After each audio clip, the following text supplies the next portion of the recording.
Welcome back to the morning show here on Arise News.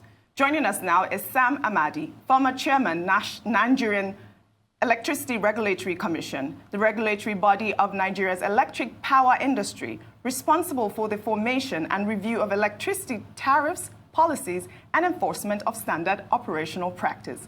Good morning, sir. Welcome to the morning show. Hi, Sam. Good morning. Good morning. Good to see you. Good morning, Ruben. Thank you for joining us. Yes. Well, before we talk about the past, that's the power sector and what you did as chairman of NERC. Let's start with the present.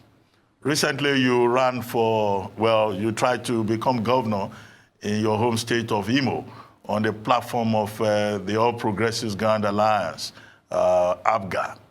But how was that experience? Because everything seems to have ended in confusion in APGA. Well, it ended in confusion because of a problem of, first, the level of integrity in the process and the level of competence. At the end of the day, surprisingly, APGA had perhaps the worst primaries in the country. Everybody had gone to APGA because of what it offers. It's one of the parties that has strong connection to the people. So we went to APGA, but it ended up being a fiasco of a sort. I would hope that after this electoral cycle, APGA will be rebuilt again. But basically, there were no primaries in Imo State for the governorship and for most positions, and no Congress, as a matter of fact. So without Congress, it's totally illegal. The electoral guideline says Congress will elect the electors who elect the other governors, House of Assembly, Senate. And there was no Congress at all anywhere in Imo State in APGA, basically putting a very strong illegality stamp on whatever came out of the process. So today, that's what it is. No congresses and no primaries, and perhaps no legal candidate in APGA in Imo State. Well, but it's not only APGA that has this problem. There were issues in other political parties. In APC, PDP in one or two states. What does this say about our political party system? So, I'm saying this so that we are not too bitter about APGA. Well, I think totally you're right. Like I said, mostly there were shambolic primaries.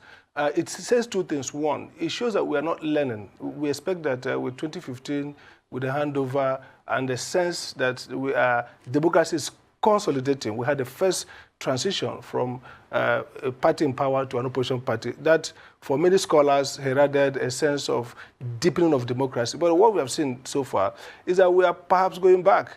Take all the parties. We used to have party leaders who at least had the modicum of integrity and competence to understand that even if you want to manipulate, you manipulate within a process. But what has happened is total truncation of process and rules, and a return, in fact, to the worst form of jungle politics, where people barefaced robbery, barefaced illegality. So essentially, it says two things. It means that perhaps we over-celebrated the so-called deepening of democracy. The normative structure in which democracy is erected is still totally absent, and perhaps it tells us the fragility of building democracy on what I call the fragility of goodness. People are good, this is a comrade, this is a great man.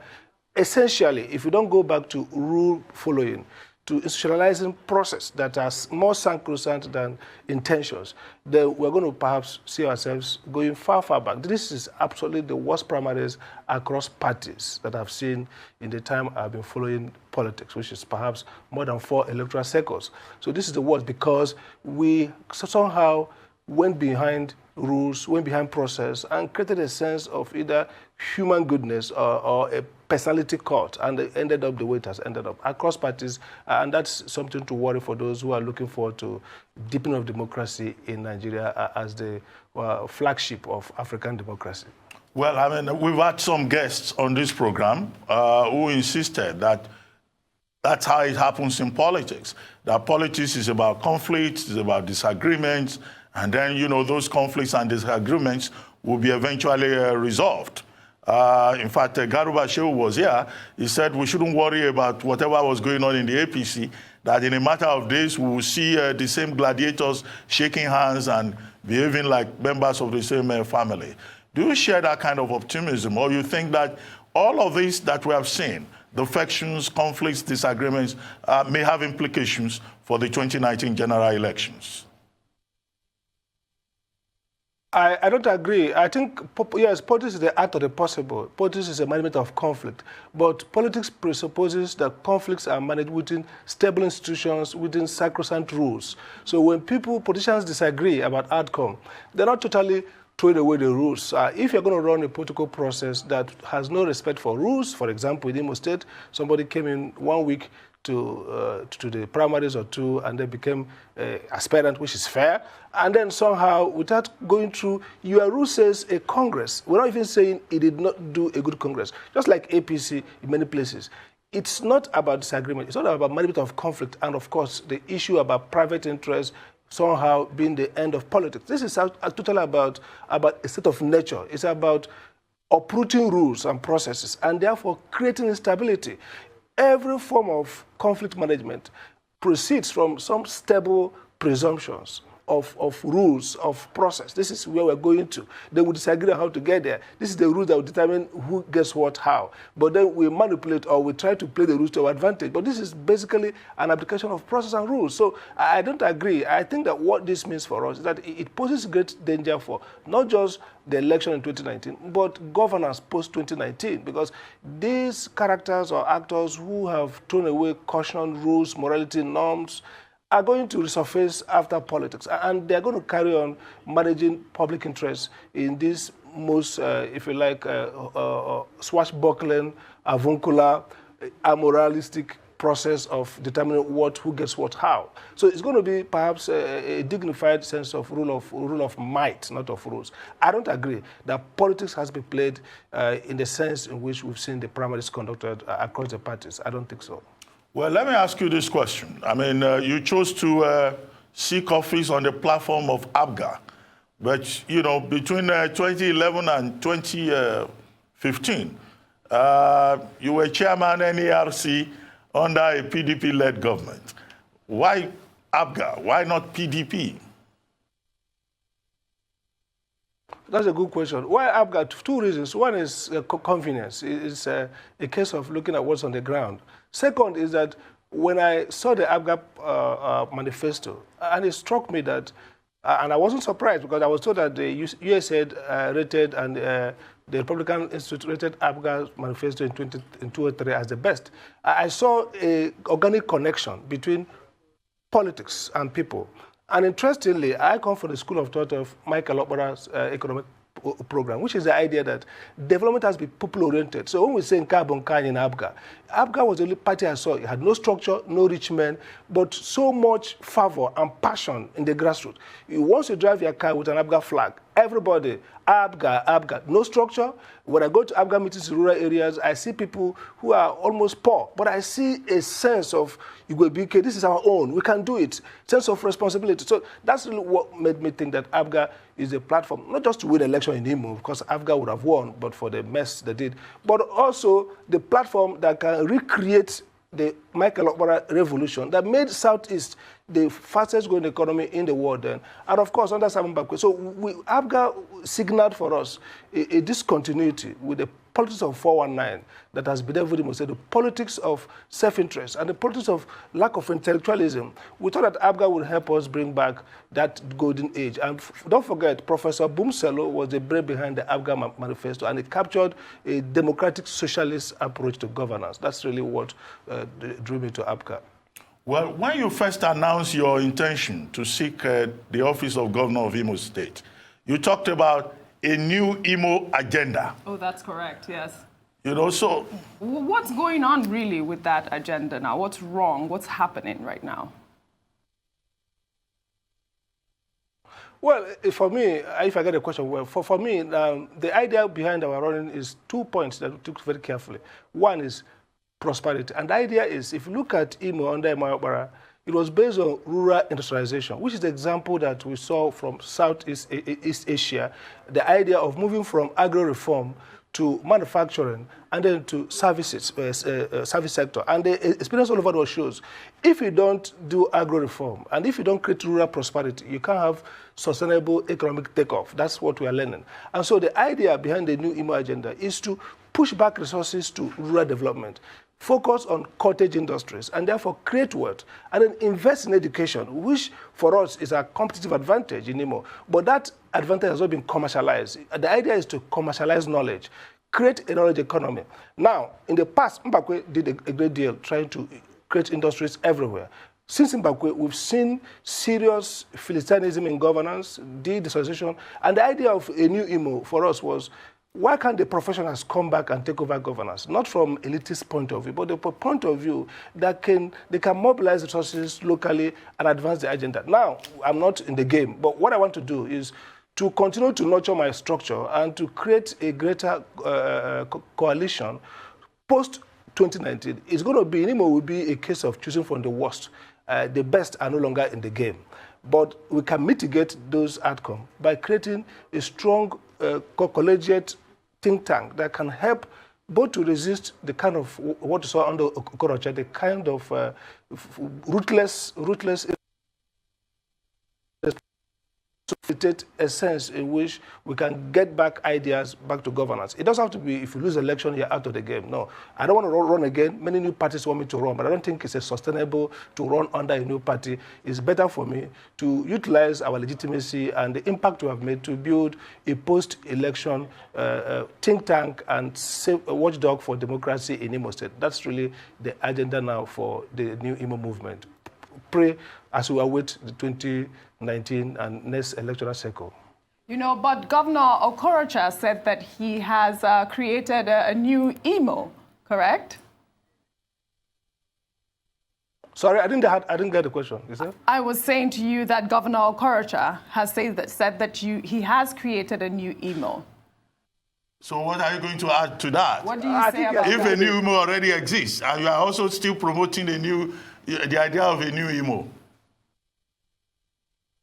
Well, Okorocha has created a different IMO, a bankrupt IMO. If you look at infrastructure, you look at the human capital, you look at even the social capital, democracy deficit is huge under Okorocha. There's a sense in which Okorocha turned IMO into a battlefield, and you can see it fight everywhere. So there's no new IMO. It's actually a retarded IMO. We're talking about a progressive IMO that is showcased by possibilities of wealth creation, and of course, justice and dignity. We've actually lost dignity under Okorocha. So if there's a sense of new IMO, then we want the old IMO, the Mbakwe IMO. That's not where we're going. We're going to a different IMO, a IMO that accelerates the economic development under Mbakwe and Emayobara, and the IMO that accelerates democracy, dignity, and a sense in which people take back governance themselves and feel safe and not feel that they have to be morally and physically harassed by a government that has taken what I call governance as theater to the highest level. Anyway, let me ask you, what's your assessment of INEC's level of preparedness for the 2019 elections? I ask this because there is a visiting Assistant Secretary of State for African Affairs from the United States, Ambassador Tibor Nagy. And he has been quoted as saying that the United States is happy with INEC and that they look forward to INEC conducting very credible elections in 2019. Do you agree with him? Well, I think there's need for caution here. I understand the Americans have to pressure on them. One, of course, with diplomacy, there are some things you can't say. So far, they will say so good. And secondly, INEC has, over the years, particularly under Professor Jega, done very well in sucking in the civil society. And if you know, the soundbite from the civil society is what gets magnified in Washington, more or less. So INEC will have a good scorecard because the civil society has become part of INEC, and in a dangerous way as well, because they are turning blind eye to some of the glaring failures of INEC. For example, I mentioned two. INEC is a regulator, first and foremost. Not just about transaction, not just about budgets and buying of ballot box and printing of ballot paper. They regulate the quality of elections from primaries, from parties, up to the general election. And I see INEC playing off the key in terms of regulation. Look at all the primaries we're talking about. INEC officials, basically in APGA, in Imo, INEC officials were nowhere.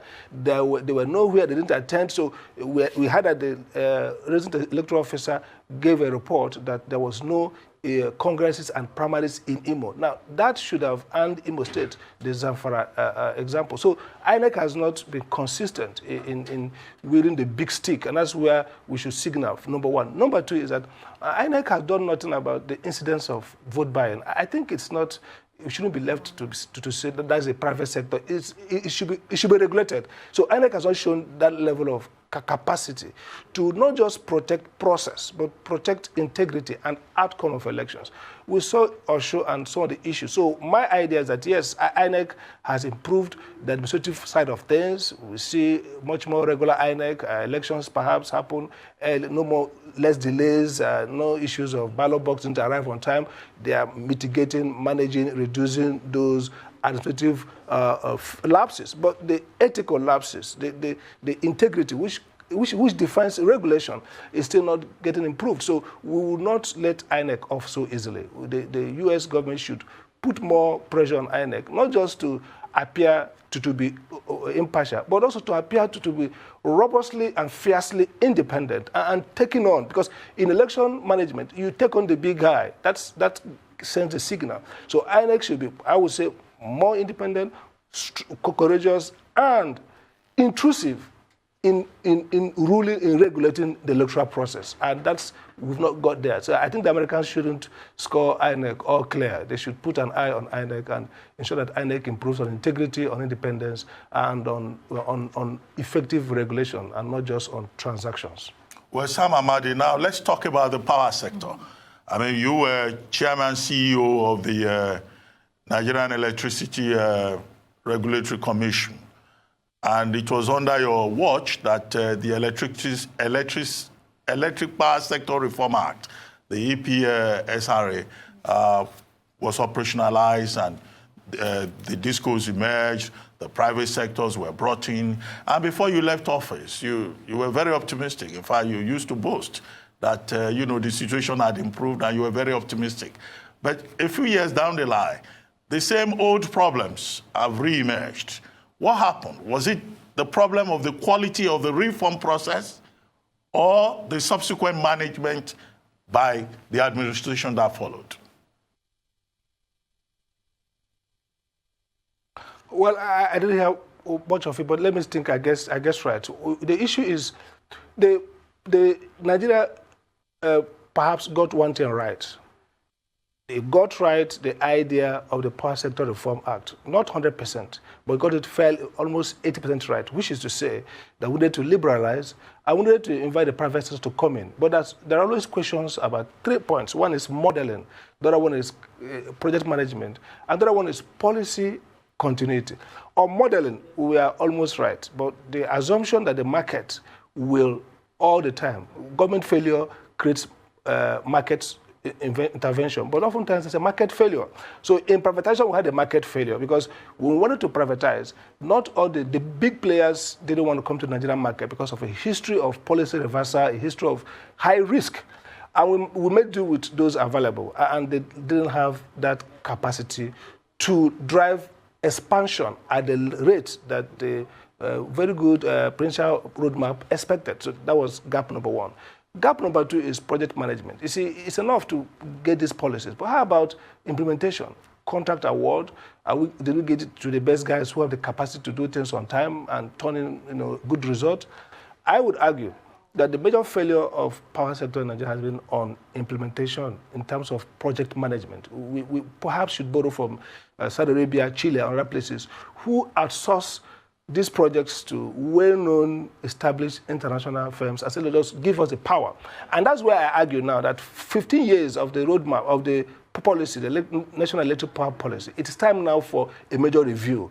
It was based on expectation that markets will see the incentive in price increase and then take the risk to create capacity. But now we've seen a market failure in terms of investment. Investment has not come in the way we wanted it. We're not expecting it to be, it'd be unrealistic to expect private sector to supply the 20,000, 30,000 megawatts of new power. This is where I support that government should socialize the risk, make investment, and hand over to private sector. So that's one error we can correct. How much hope should we pin on private sector to come in at this time to supply, build power plants when market revenue is still shortfalls are there, when commercial and technical losses are still high, when even corporate governance is still rudimentary? That's an issue to bear in mind. And finally on this, I think we made more progress in the last administration because of two things. One is there was a much more coordinated policy coherence at the center. And I think that this government should bring back something like the Presidential Task Force on Power. It was a tracking that was not just personalized, but a tracking that had institutional capacity. We need it back. Maybe at the level of policy, the Presidential Action Committee on Power kind of created much more synergy among all the key sectors. And finally, the regulator under our watch was fiercely independent. The president, I'll put on record all the time, nobody second-guessed us. We had the right to make decisions, and the market sensed capacity, they sensed independence, and therefore, nobody took us to court. We had industry meetings every 2 weeks. I supervised, sat over all the actors, CEOs will be there, the power ministry will be there, finance will be there, PTF will be there, BPE, everybody. And I will go through 5 hours gruesome meetings to find the solutions, and we did our best. So even if we didn't solve the problem, the market had confidence that the regulator was prepared, willing, and able to lead a process of discovery of solutions. But I think this time around, the regulator, for other dynamics, maybe is not signaling that level of confidence and being in charge. And that's why operators are going to the courts, and that's really danger for this sector. So I would say that basically we got the direction right, and this government has kept faith to that direction, but some of the pieces that are missing include very independent regulator, a centralized tracking system made up of actors who have a direct presidential backing to track minute results that over time build up to some improvement. So let me take if these things are done, I think it was a good idea. Let me take you back to your statement on privatization. There are talks about 10 brand new power plants that are slated for privatization right now. And it's not happening because, they're saying that, it's not being privatized because of sundry reasons. What's your take on that? Well, even we couldn't sell some of the NIPP plants ourselves because, first, there were no buyers who were sufficiently convinced. Secondly, there were some procedural factors not there. For example, the bankable gas agreement. So who is going to buy these power plants if they can't secure a full bankable gas agreement? Some of the power plants are not even completed by the time we left. I'm sure they're still not completed. So what is privatizing these power plants? Two things, I think. One is that do you have enough appetite for Nigerian assets in the international energy market today? How many people are willing to take it? Even the ones that got preferred bidders, there are still bottlenecks, payments, securitization, issues of gas agreement, and several factors. Even transmission failures and incapacity to get transmission network to those power plants. So essentially, if you ask me, the government can continue to run those assets under a new and vitalized Nigeria Data Power Holding Company, as long as we depoliticize the management of this process. Once you authorize competent managers, and then they make contracts that are not based on politics and based on who can deliver, that's what really kept us back. We must give those projects to those who can deliver. I think government can run those assets until they find good buyers on good condition. I don't think we should be throwing away assets now, anyhow. We should keep assets, put them under good governance. And that's what the former British Prime Minister said, Tony Blair, who had a meeting with Okonjo-Iweala. He said, look,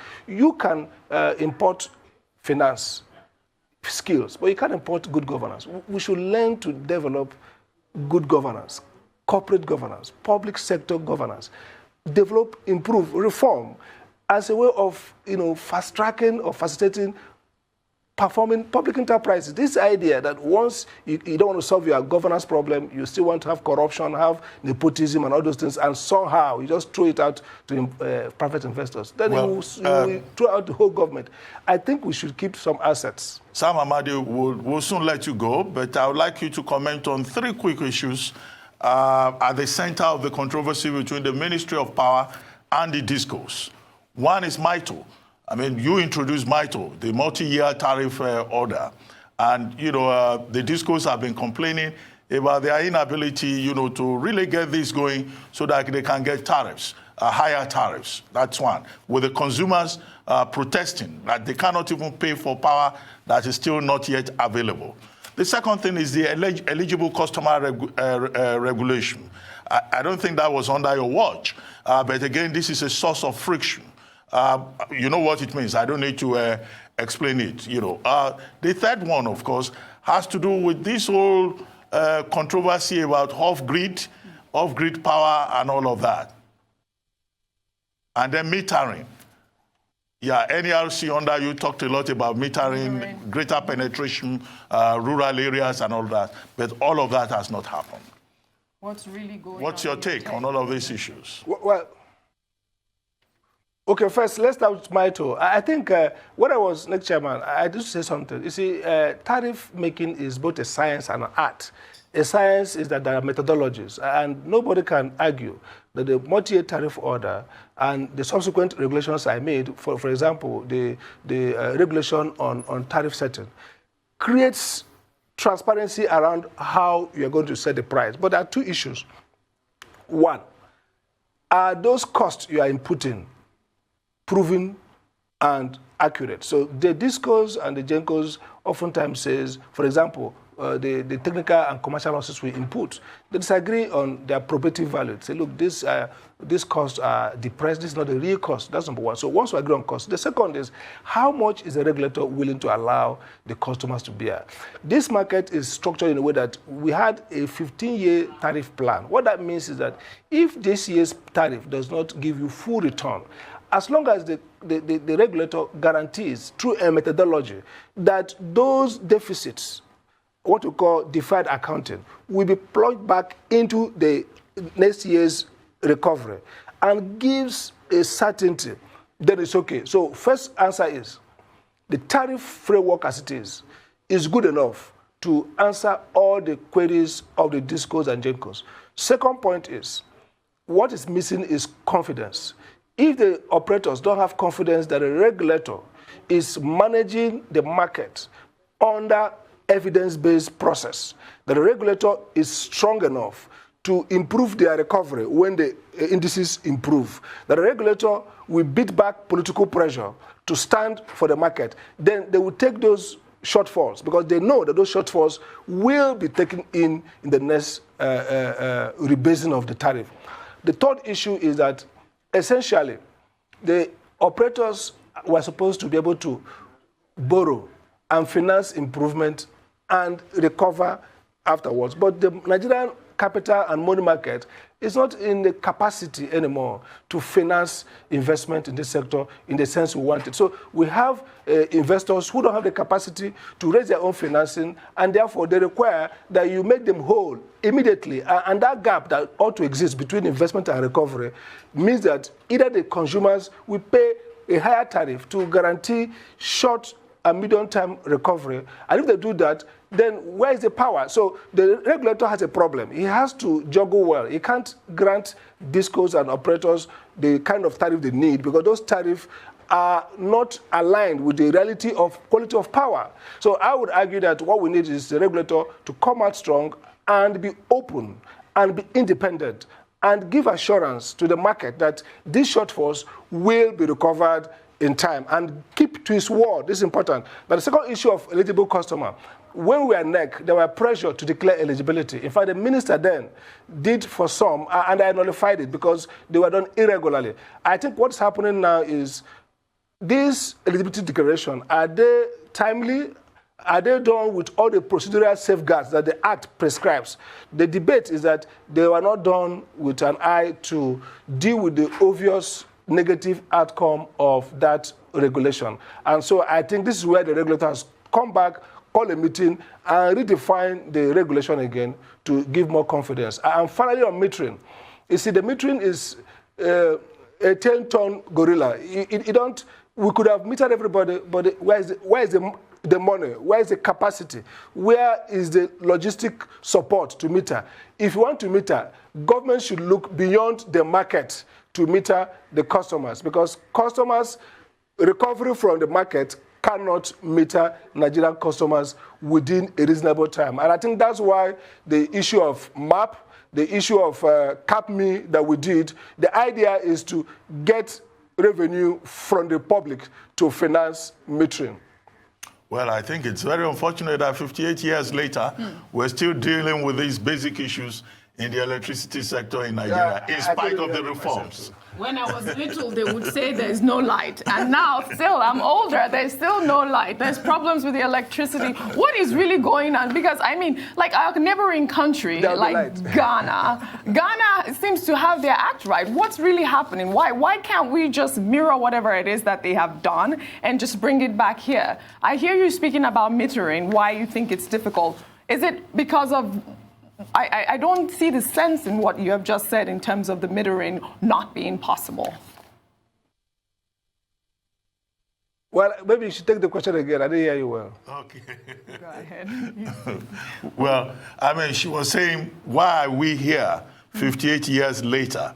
And why is it that in Ghana, a neighboring country, Ghana, seems to have a better electricity sector? They were able to solve their own problem. They were in a situation similar to ours. You know, next door, they were able to do it. Why can't we do it here? Because the sum of what you have said is that the challenges, you know, remain really, really difficult. Well, it's not very clear, but if I get what you're saying, yes. How we're able to, I think I heard you say, okay, maybe you should repeat the question. Sorry, the network is bad here. Okay. I mean, we're saying 58 years later, we've had many reforms. Okay, great. All these reforms have not worked. The average Nigerian wants regular electricity supply. The analysts, the theorists, they say if we get power supply right, Nigeria will be able to move forward. Ghana at a point was in this state of confusion. Right. But they have been able to solve their own problem. Right. But it just looks like this is almost an intractable challenge for Nigeria, from one government to another. You got it now?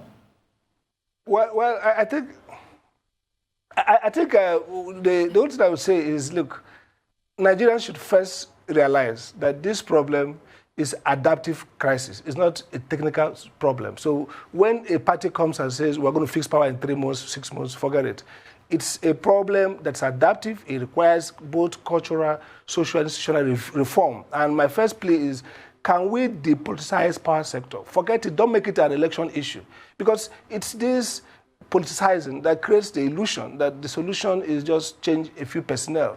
It requires real sitting down, roll the sleeve, and even rethink the whole infrastructure and the whole social system.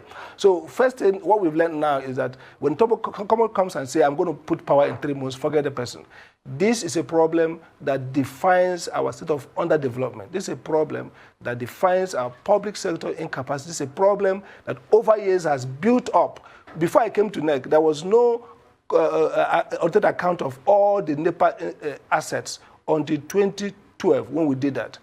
A whole country for over 3 decades, you don't have an audited account. So how can you even run a profitable and efficient operations if you're not taking care of those softwares of efficiency? So my point to Nigerians is we should realize that we did well in the last government because there was perhaps a greater sense of democratic ability solving the problem. We will do better in the future if we get the best of us into the room and we depoliticize the process and have a realistic timeline and then reinforce things that are working and then experiment. I believe in institutional eclecticism. You experiment, it doesn't work, you cut it off, you add new things so that over time you get there. That's how countries develop solve this kind of difficult problems. You solve it by remaining focused, bringing your best brain and your best ideas together and kind of secluding it from politics so that those who are delivering remain and continue to deliver, and then we track results and not